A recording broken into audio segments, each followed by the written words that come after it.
प्यारे बच्चों, आज के वीडियो लेक्चर में आप आवेशों के समूह के कारण किसी बिंदु पर विद्युत विभव किस तरह से निकालेंगे इसके बारे में आपको बतलाएंगे। चूंकि हम लोग पहले से यह जान चुके हैं, विद्युत विभव जो है एक अदिश राशि है। इस तरह से जो बहुत सारा आवेश दिया गया हो, अनेकों आवेश दिए गए हों और सभी आवेशों के कारण किसी बिंदु पर विभव जब निकालेंगे तब उस बिंदु पर कुल विभव सभी अलग अलग आवेशों के कारण जो विभव होंगे इन सभी विभवों के बीजीय योग के बराबर होगा। फिर से पुनः सभी बातों को हम लोग बोल सकते हैं।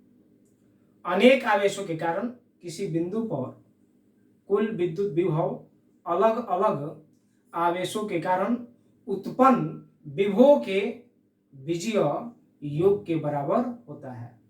ये तो ये स्टेटमेंट की बात हो गई। आइए आपको मैथमेटिकली हम काम करके आपको दिखाते हैं।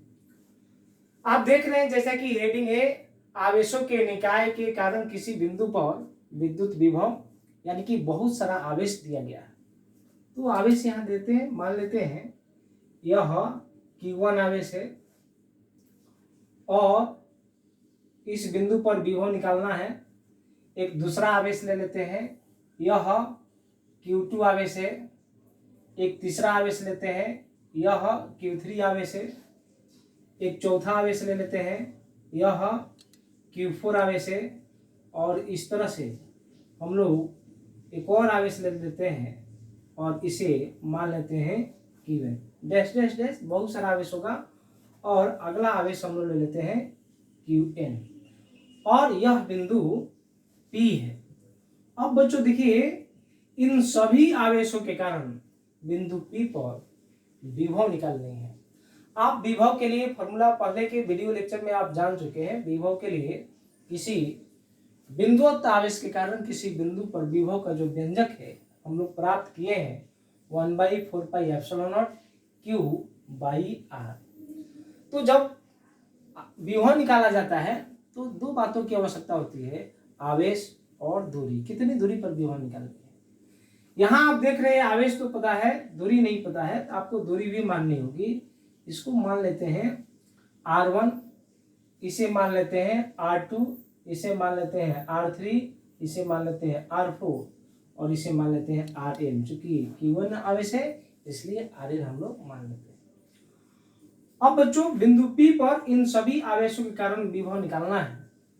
तो इस आवेश के कारण इस बिंदु पर जो विभव होगा वह विभव V1, इस आवेश के कारण इस पर जो विभव होगा इसे V2, उसी तरह से इसे लेंगे V3 हो जाएगा, इस पर ले लेंगे यह V4 हो जाएगा और इसके कारण इस पर ले लेंगे यह Vn हो जाएगा। इस तरह से सभी आवेश के कारण हम लोग विभव निकाले। अब इस बिंदु पर P बिंदु पर आप देख रहे हैं विभव हो रहा है V1, V2, V3, V4 और Vn। इस तरह से बिंदु P पर कुल विभव सभी विभवों को, ये जो विभव देख रहे हैं सभी विभवों को जोड़ देते हैं, बीजीय योग के रूप में हम लोग लिख देते हैं। इस तरह से आप लिख सकते हैं बिंदु P पर कुल विभव V = V1 + V2 + V3 + V4 + dash dash dash और आप लिख पाएंगे Vn। बच्चों V1 के लिए आप लिख सकते हैं, यानी कि इस आवेश के कारण इस पर विभव, तो V1 माने हैं आप, तो V1 के लिए लिख पाएंगे 1/4πε0 Q1/R1। उसी तरह से V2 के लिए 1/4πε0 Q2/R2। उसी तरह से आगे बढ़ेंगे और Vn = 1/4πε0 Qn/Rn हो जाएगा। अब V1, V2, V3 जितना है सबका यहाँ पर आप मान लिखेंगे, आप लिख पाएंगे V। तो आप देखिए V1 या V2 या V3 सब में यह कॉमन हो जाएगा, तो कॉमन हो जाएगा, आप कॉमन लिख सकते हैं यहाँ पर 1/4πε0 Q1/R1 Q2 by R2 plus dash dash dash और ये Q1 बाई Rn हो जाएगा। अब हम लोग जो है ये इस तरह से बिंदु P पर जो है विभव निकाल सकते हैं। यहाँ पर स्पष्ट थोड़ा लिख दिया जाए 1/4πε0 Q1 by R1 plus Q2 by R2 plus ये डैश डैश डैश हो जाएगा और ये Qn बाई Rn हो जाएगा। तो बिंदु P पर कुल विभव हम लोग इस तरह से इस फॉर्मूले के माध्यम से निकालते हैं। अब इसे हम लोग संक्षेप के फॉर्म में भी लिख सकते हैं बच्चों, V बराबर 1/4πε0 और समेशन I इक्वल टू 1 से लेकर कहाँ तक n तक, तो n दे देंगे, ये 1 है आपका। और यहाँ लिख सकते हैं QI अपॉन ये RI, ये समेशन है, सिग्मा है, इसका मतलब है ऐड करना, जोड़ना। 1 लेंगे तो यहाँ भी 1 फिर जोड़, इसको हटा देंगे, फिर 2 लेंगे तो यहाँ 2 फिर जोड़, फिर इसी तरह से हम लोग जितनी बार जितना आवेश होगा उतना बार यह काम करते जाएंगे और सभी विभव का मान जो है हम लोग किसी बिंदु पर प्राप्त कर सकते हैं। इस तरह से अनेक आवेशों के कारण किसी बिंदु पर विभव की प्राप्ति की जाती है। आइए इसके आधार पर एक क्वेश्चन को हम लोग सॉल्व करते हैं।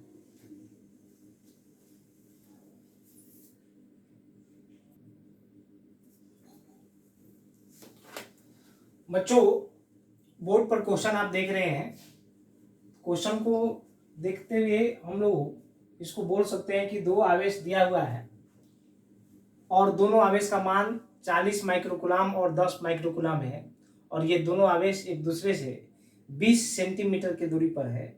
तो इन दोनों आवेशों को मिलाने वाली रेखा के मध्य बिंदु पर विभव क्या होगा, तो ये विभव का मान निकालना है। दो आवेश दिए गए हैं तो आप इन दोनों आवेशों को लिखिए। पहला आवेश यह हो जाएगा A और दूसरा आवेश ये हो जाएगा B। अब आप जो है पहले आवेश 40 माइक्रोकूलम है, आप यहाँ लिख सकते हैं 40 माइक्रोकूलम और यहाँ आप लिख सकते हैं 20 माइक्रोकूलम।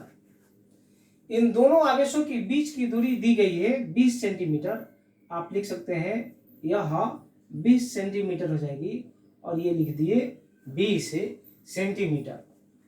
अब इन दोनों आवेशों को मिलाने वाली रेखा के मध्य बिंदु, तो मध्य बिंदु का मतलब उस रेखा को जो बिंदु दो बराबर भाग में बांटेगा उसे मध्य बिंदु बोलेंगे। तो यह मध्य बिंदु ये हो गया, आप इसे मान लीजिए P और इसको दो बराबर भाग में बांटेंगे, यह 10 सेंटीमीटर और यह 10 सेंटीमीटर। इस पर विभव निकालना है, किसके कारण, इसके कारण विभव और इसके कारण विभव। इसके कारण जो विभव होगा इसे मान लेंगे V1 और इसके कारण जो विभव होगा इसे मान लेंगे V2 और यह मान लीजिए R1 और यह मान लीजिए R2। बच्चों आपको पहले से यह बता चुके हैं, धनात्मक आवेश के कारण विभव धनात्मक और ऋणात्मक आवेश के कारण विभव ऋणात्मक होता है। और किसी बिंदु पर जो जब दो विभव हो, तीन विभव हो, चार विभव हो, अनेक विभव हो, तो इस बिंदु पर कुल विभव का जो मान होगा सभी विभवों को बीजीय योग के रूप में हम लोग लिख देते हैं। यानी कि बिंदु P पर जो विभव होगा V1 और V2 के योग के बराबर होगा। तो इस आवेश के कारण इस पर विभव हम लोग लिखेंगे।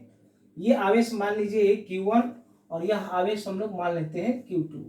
तो V equal to V1 plus V2 हो जाएगा, दो आवेश है, दो विभव है।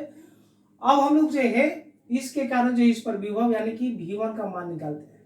V1 का आप मान निकालेंगे, आप लिख सकते हैं 1/4πε0 और ये हो जाएगा Q1/R1 हो जाएगा और Q1 का और R1 का मान हम लोग रखेंगे। इसी तरह से V2 के लिए हम लोग लिख पाएंगे 1/4πε0 और ये Q2/R2 हम लोग लिख पाएंगे।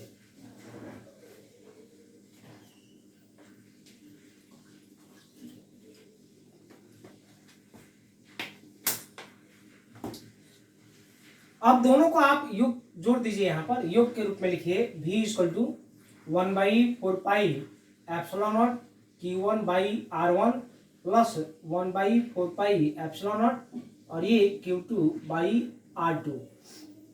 1/4πε0 दोनों में कॉमन है, आप कॉमन कर सकते हैं, ये कॉमन कर दिए हम लोग।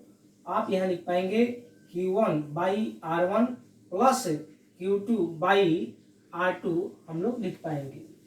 अब V इक्वल टू, अब देखिए 1/4πε0 का मान जानते हैं 9 इंटू 10⁹ न्यूटन मीटर स्क्वायर, और ये होता है कूलम स्क्वायर।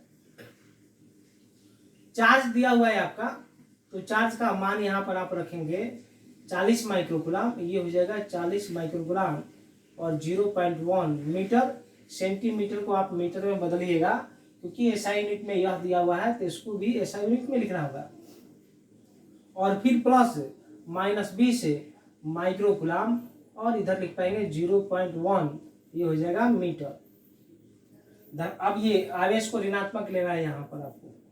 अब फिर फर्दर आप लिख पाएंगे 9 × 10⁹ newton metre square coulomb square. LCM ले लेंगे आप 0.1 मीटर, और इन दोनों को जोड़ देंगे प्लस माइनस माइनस, तो आप यहाँ लिख सकते हैं 40 माइक्रोकूलम माइनस 20 माइक्रोकूलम, तो V equal to 9 into 10⁹ newton metre square coulomb square, और यह हो जाएगा 20 माइक्रोकूलम अपॉन 0.1, और ये हो जाएगा मीटर। यहाँ पर फिर से हम लोग लिख पाएंगे 9 इंटू 10⁹ न्यूटन मीटर स्क्वायर प्रति कूलम, और 20 × 10⁻⁻6 माइक्रो का मतलब हो गया, और बाई 0.1 मीटर। एक कूलम से एक कूलम और एक मीटर से एक मीटर कैंसिल हो जाएगा, और ये दशमलव तो ये चला जाएगा ऊपर 10 हो जाएगा।